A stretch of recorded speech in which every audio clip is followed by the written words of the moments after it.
Pourra-t-on encore jouer à Final Fantasy VII, à Zelda Ocarina of Time ou Animal Crossing dans 500 ans?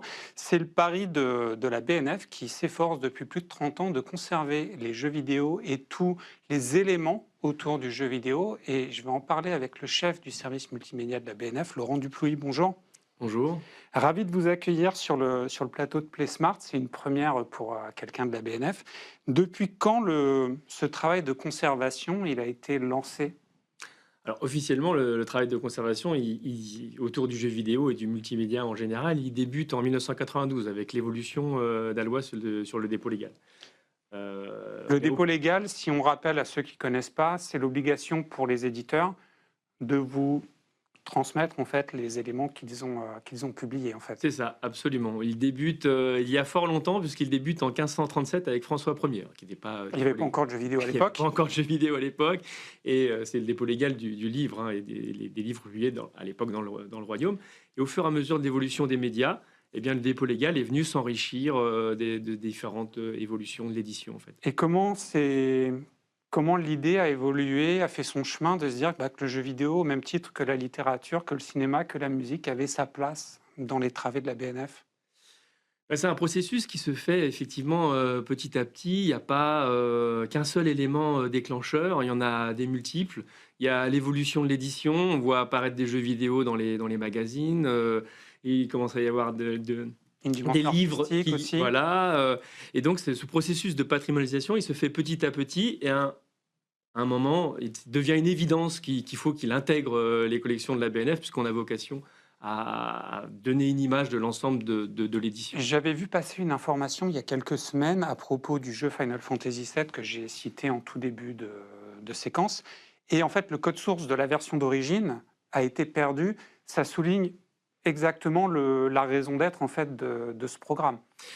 Alors absolument, alors nous ne gardons pas les codes sources, hein, C'est les des jeux, jeux voilà, souvent matériels. puisque ça c'est une œuvre de l'esprit, et effectivement Square Enix a malheureusement, pas qu'une seule fois d'ailleurs, hein, ils ont Oui, à perdu l'époque, souvent. on avait moins conscience peut-être que c'était des produits qui méritaient d'être conservés en fait. C'est C'était ça, du je pense. consommable périssable.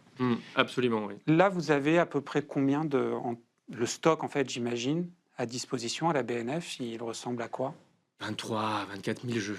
Notre collection s'enrichit de 1000 jeux par an. En fait, on a un dépôt légal qui est à peu près de 2000 titres par an. Alors, quand on connaît la vivacité de l'industrie vidéoludique, on sait que ça, c'est pas représentatif. Et il y a Est-ce que effectivement. tous les éditeurs ne déposent peut-être pas avec la même célérité? Et malheureusement, non.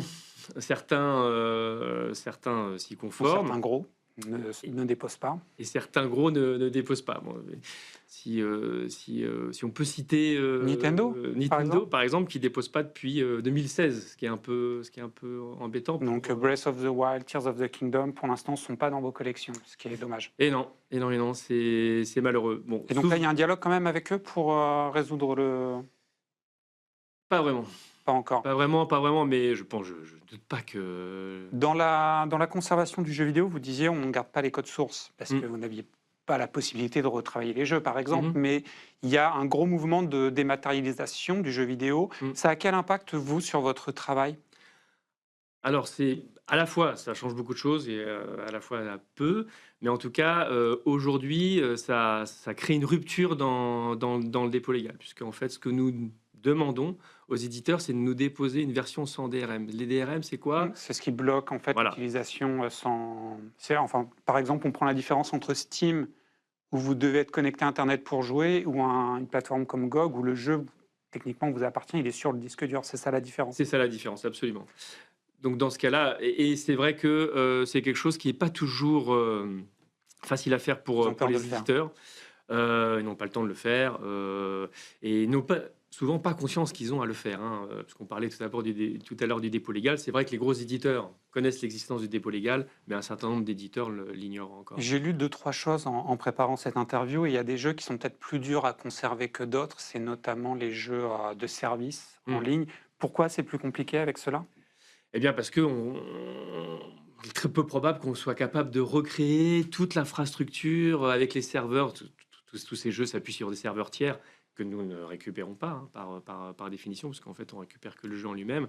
Et on n'a pas vraiment les moyens et vocation à le faire. Alors, du coup, ça nous amène à avoir des stratégies un peu détournées et qui consistent à documenter en fait le Ouais, jeu, c'est récupérer garder une trace. voilà, garder une trace, des vidéos, d'interviews. On va faire plutôt orienter le travail dans ce sens. Donc, devoir de mémoire sur ces jeux.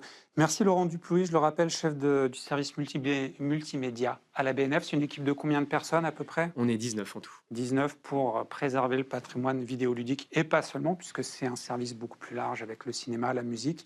Mhm. Et j'ai vu que quand on va voir les consoles, les vieilles consoles, il y a aussi de très vieux appareils de musique d'une autre époque qui sont exposés. Absolument.